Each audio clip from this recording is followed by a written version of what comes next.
tak semua kereta EV bateri dia sama jenis tau. Ada yang menggunakan LFP dan ada guna NMC. Anda tahu apa beza dia? Saya yakin hampir 100% ramai yang beli kereta EV disebabkan harga dan design, bukan disebabkan bateri.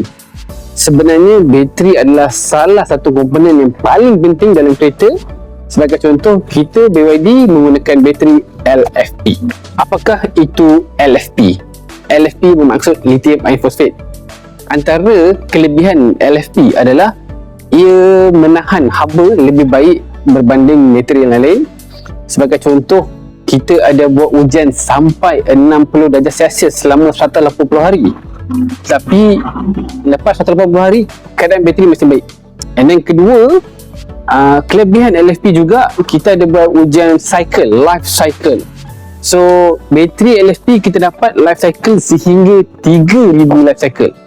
So kalau 3000 life cycle tu kita darab dengan jarak yang diberikan, kebanyakan bateri BYD boleh mencecah 1 juta kilometer.